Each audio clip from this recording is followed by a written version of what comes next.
Today's free season rebuild will be with Spaniards Celta Vigo. All the different tactics, all the different transfers, what can we do in 3 seasons? Now with all my rebuilds I like to set out some goals for each rebuild, and today we're going to try and re-establish Celta Vigo in the top half of Spanish football. The second one, returning European football back to Celta Vigo, trying to become the best of the rest outside of that big 3, and the fourth one, replacing the club legend Iago Aspas. If you are new to any of my rebuilds, welcome. We do things a little bit differently. We do full playthroughs. That's why this one's taken me the best part of 3.5 weeks. A reminder of those goals for the rebuild, and we're going to get to them now. Now this is a bit of a tough one, this. If I take you to the club history, you can see the honours, pretty barren, but bear in mind where we are and the big teams in Spain. It's going to be tough, but what I'm more interested in is this league history here. You can see how up and down it is, dropping into the Spanish second division quite a lot. And especially from the year 2001, we're dropping down quite a lot, up and down, up and down. Now Vigo, when I was growing up, were a decent team. They had some good exploits in European football. I remember them in the UEFA Cup quite successfully. Not too long ago, they played United in the semi-finals, so there is a bit of history there. But they have hit on some hard times. So yeah, they're most famous for the late 90s, early 2000s run, especially in the UEFA Cup, smashing Liverpool and Juventus amongst others. Add Benfica into that. Domestically getting to a cup final. Solid stuff, but it took a sharp turn in 2002-2003 when, despite going really well in Europe, they got relegated to the Segunda division. Bouncing back up, but in 6-7, down they went again, and this time it was for a 5-year absence. Since coming back, they've had a top 6 finish, but it's been pretty up and down. So getting a bit of consistency for this team is going to be the biggest thing. And I talked about Iago Aspas, club legend at Vigo. He had that little spell at Liverpool, which didn't really go well, but check out his deets for Vigo.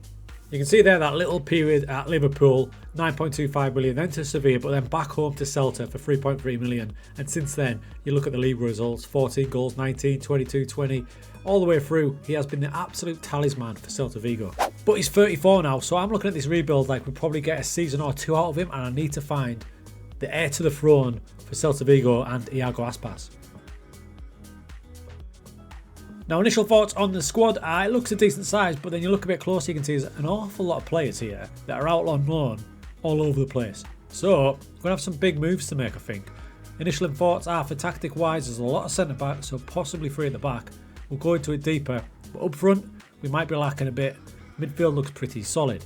Let's address this from the get-go. Santi Mina is banned from all Spanish football until 2026. He's out on loan at Al Shabab, but when he comes back, he'll be disregarded, so he's not part of this rebuild. So as we look to build our first tactic with Celta Vigo, the assistant is saying gegenpress suits, tiki-taka suits, vertical tiki-taka suits. So what that tells me is we've got some good technical players, some good fitness players. This will be interesting. As I suspected, 5-2-3 has been recommended, and it's one I'd like to go with for the first season, keeping it a bit solid. So we might start with something like that. Now, key players for us, Javi Galan, you've probably all heard of him. That is a really quality left back, wing back as well. Happy with him. On the other side, we've got the experienced Hugo Malo, so we've got ourselves a good set of wing backs or full backs. Midfield looks strong with Fan Beltran, Renato Tapia. And over on the bench is youngster Gabri Vega, who was already wanted by Liverpool United and PSG. At centre-back, we have a decent couple in Oscar Mengueza, who is in from Barcelona. We've got Unai Nunez in on loan from Atletico Bilbao. From one season hit, he's going to be a good little player. So initial thoughts, it's going to be a shape, something like that. What I'm a bit worried about is up front. Now, initially, we've got Jordan Strand Larsen here. He's a youngster, he's 22, he's big, he's 6'4", but it just depends what we can get out of him. We're going to have a look at the transfer market, because if we're going to make a move, it's probably going to be in that forward area. Maybe a creative player as well. Instantly down to earth with the fact that our transfer budget is 1 million and the wage budget is 14,000 minus. And if you look at the transfers I've already done this season, you can see that a lot of turnover, 17.5 million spent, 15.5 million brought in. But look at all these players. There must be 20 or so players already through the door. So from a team cohesion standpoint, it's going to be a bit of a nightmare this first season. There's loads of new players, so I'm a bit worried of what we can do. Maybe a season of sustainability, making sure we stay in the league, trying to progress a few players is the way to go. We started the season in fine form. Real Sociedad away was a particular highlight, smashing them 3-0. Another 3-goal win followed with Aspas getting underway. In fact, with this late winner, we'd won our first 4 games. God, this is going to be easy. Well, it was until we went to Barcelona, away at the new camp. Lewandowski scored and we lost 6-0. Ouch. So after the great start, the form was then a little bit patchy. We only bought 1 additional player in, a loan move, Firmino in from Villarreal. Tactic wise, we'd settled on 3 at the back and we actually went with 2 up front with Aspas acting really aggressive from the right hand side. He'd started well with 5 goals and 5 assists, just showing how much we rely on him, and PSG was starting to sniff around him. Into the new year and we got some money from some transfers, so into the transfer market we went. We sold 5 players at a value of over 10 million. Unfortunately though, we lost Renato Tapia to West Ham. But this did allow us to bring in Amir Hadzimetovic, 5 million from Konyaspor, and a really exciting signing in from America, from Mexico, Alvaro Fidalgo. He comes in for 8 million. The tactic had been tweaked a little bit. We're using a double volante and 2 inside forwards. And after 21 matches, we're sitting a very respectable 7th in the league. Remember, we were predicted to finish 10th, so we're performing. With 3 games to go, the form for the season has been decent, if a little patchy. We're currently sat in 8th, where I think we're a little ahead of schedule, and we're fighting to get in Europe with 3 games left. Once again we tweaked it, still with that 3 at the back, still with a double pivot, but the guys up front are now playing narrow, and if you look at the team instructions, we're going heavy on the counter-attacking. A great start, we battered Betis 3-0, but then we got FM'd by Mallorca. So with 1 game to go, we sit in 7th. I think that's Europa Conference League. I think that'd be a proper good result for this season. Aspas has held us together completely. 17 goals in 37 matches, 9 assists. He's been inside forward, false 9, advanced forward. Doesn't matter where you put him, he is class. So yeah, with 1 game to go, we are in the European places. The bad news is it's Valencia away. After a to and fro battle and a stunning performance, Valencia took the win 3-2. You can see there how unlucky we were. Aspas yet again coming up clutch. Unfortunately, Sevilla won on the final day, knocking us down to 8th, so for next season we don't get into Europe. But one of the goals was to establish ourselves as a top flight team, top half team, and I think we're ahead of schedule. An 8th place finish with minimal transfers, not a bad season 1.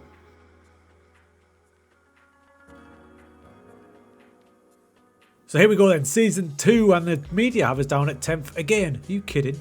I was happy with season 1, but we need to kick on a little bit, and I think we've got a squad that's young, but too young, so I wanted to bring someone in with a bit of experience. Boom, in comes Zlatan. Look, he's on a 1-year deal. I wanted some experience. He's going to give us it and take a bit of the pressure off Aspas. It's been really busy, and check out these signings. We're starting to form the team like we want it now. Cover at either side at wing back, Ola Aina comes in from Torino on a free transfer. What a goalkeeper this man is. Altay Bayanda in from Fenerbahce, free transfer again. Keeping the free transfers flowing, Axel Zwanzebe comes in from Man United. He's had loan spells at Napoli and loads of other places. He'll play at centre back. As will Valentin Antov. He'll come in at centre back from Monza. And finally, we've taken a bit of a risk and taken Ben Brayton Diaz in from the Championship and Blackburn. Yet another free transfer. He's going to be up front. There was a couple of loan signings as well. Total outlay, 0.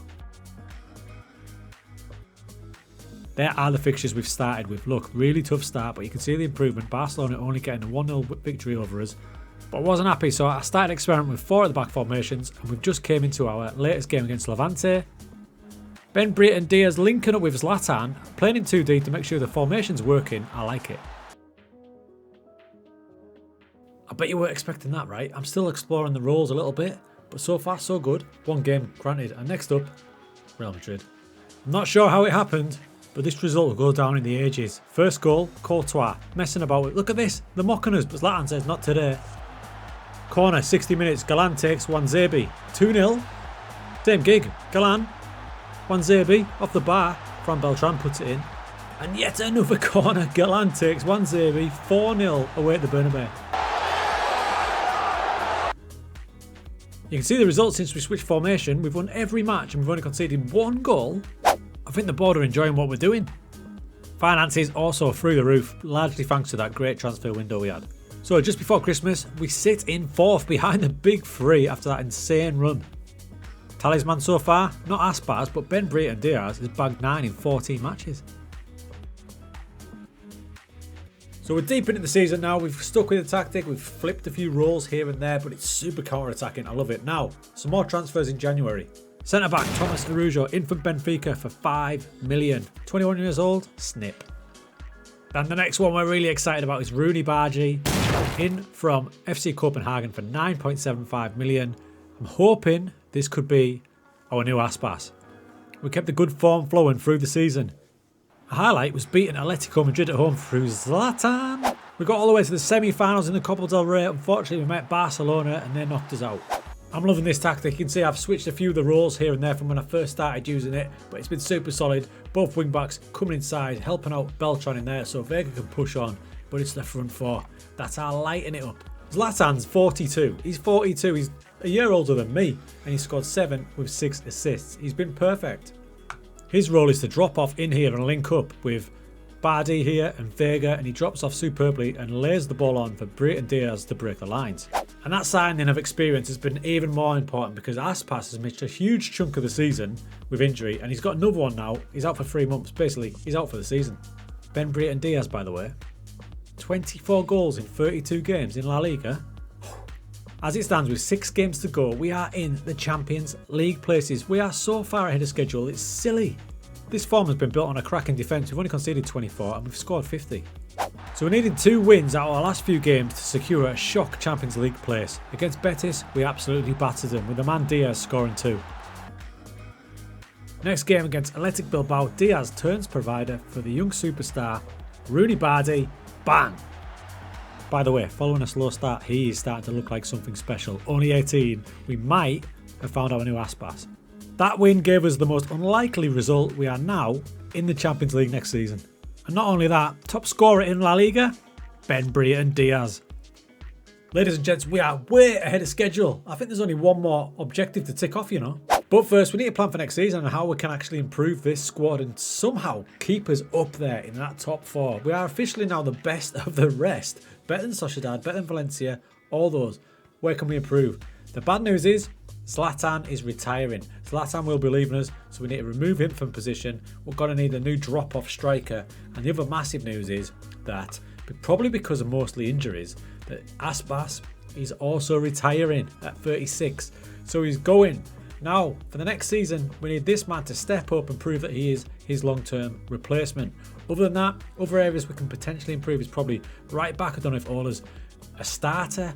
What I really did enjoy, and you can try this yourselves, is this combination at the back of the central defender on cover with the ball-playing defender on stopper. That worked a treat, especially in this counter-attacking style we've got going on here. You can see it's cautious, it's counter, it's worked an absolute banging treat.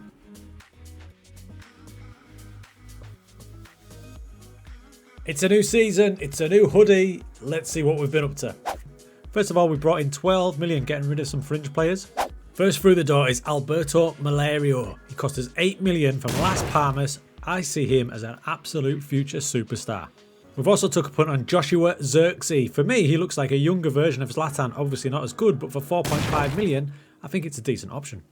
Big signing coming in now. Nusa Mazraoui in from Bayern Munich on a season-long loan with an option to buy it in the season for 30 million. We might not be able to afford that, but for this season, what a signing at right back. And the man I think will replace Zlatan is Moise Kean in on loan from Juventus with an option to buy at the end of the season for just 9 million. I'm risking it by not making any more tweaks to the tactic. It did us so well last season. I'm going to keep it as is. You can see the starting 11 now looks pretty damn good. Pretty damn good. There's super pace and youth up front with Valero, Bardi, Keane and Brayton Diaz. I've shifted Fidalgo into a box-to-box midfield role. It's not his favourite. It's going to see how he adapts in there. Fullbacks Mazraoui and Galan. Played Real Madrid in the second game. A tough start. And if I showed you that snapshot there, you might see what's happened early on with Xavi Galan. And here it is, and this is exactly what happened after 20 minutes of 0-0. Galan scissored into Rodrigo, straight red card. Madrid got their revenge for the 4-0 last season. Just before Christmas now, and it's the Champions League, and we've joined as the new setup takes place, and look at the state of this. So you play 8 random matches, and currently, after 6, we're sitting in 10th, so at the minute, we're going through with just 1 defeat. The highlight was probably this 2-2 against FC Bayern, even though Moise Kean got sent off after 30 minutes. Counter-attacking play did us great here. In the league, after some tough fixtures, we sit 7th. We've lost the 4 matches, but they're not that bad because if you look at them, Betis, Barcelona, Valencia and Real Madrid, all away from home. Into the second half of the season now, when we're up against Barcelona at home. It's the first minute and Lewandowski scored. Now this season was all about if we can get the long-term replacement for Aspas nailed down. And one wing we've got Malero, he crosses to Rooney Bardi, in it goes. Into the second half, Diaz down that left-hand side like he does so often into the channels. He pulls it back. Who's there? What a finish. I think we found our man. In fact, we've definitely found our man. Rooney Bardi, if I'm not saying that right, hammer me in the comments. It's all good. We paid £9 million for this kid. He's now valued between 60 and 84 million. He has a release clause of 92. Check out his season. In La Liga, he's got 10 assists, 7 goals, 7.3 now. But in the Champions League, the biggest test, 4 goals, 4 assists, 7.20, superstar. As the season bounced on, we were sitting in 3rd, but unbelievably ahead of Atletico Madrid, having only lost 5 matches. We beefed up the squad with Yukinari Sugawara for 1.5 million from AZ, and Adrian Trover in from FC Köln for only 1.8, so we've got a good cover now at wing back. In the Champions League, we made the knockouts and we played Benfica and we battered them over 2 legs. Moise Kean through to Rooney Bardi. You know what comes next. A 4-2 aggregate score seed us through into the last 16. In the last 16, we drew blooming Barcelona and they beat us over the 2 legs. A little update on the squad performance. We're in March now, so Keane, who came in to replace Zlatan, my God, 16 goals, 11 assists with a 7.24. It's going to cost us 9 million at the end of the season. Absolute no-brainer. Was Diaz a one-season wonder? Not on your life. 32 goals in 44 matches. What a boy. We've seen Rooney Bardi, he's flying. On the other wing, Alberto also flying. Remember, he cost us 8 million. He's only 20. 8 goals, 9 assists in 37 matches. So that front 4 have been an absolute diamond combination. Love it. I mean, we knew he was the replacement for Aspas, but to underline it, the next gen 2025, the 50 best wonder kids in football, look who's number 1. Okay, with 6 games to go, the added complication of the Champions League has proved to be a bit of a challenge and we've dropped to 5th. We want to keep our tag as best of the rest, so we've got 6 games to go. A stunning run at the end of the season. We won our last 3 matches. Xavi Galani pulling it back to Moise Kean, who was fantastic. In fact, he went on to score another one, Diaz providing the cross. And the boys done it again, qualifying for the Champions League ahead of Atletico Madrid this time. So there we have it, crew. I think we've accomplished our tasks. It would have been nice to have won a cup, but got to a couple of semi-finals. But the overall performance from the boys was fantastic. We've discovered some gems. Moise Kean with over 20 goals that season. How about Diaz as one of the most lethal marksmen in Europe? And don't forget, Rooney Bardi. Wow, what a new Aspas we've got. I do hope you enjoyed that rebuild. I'll tell you what, it took me a long time to play through. 3.5 weeks, something like that. Very much worth it. Brand new tactic. Wonder if it'll work with someone else.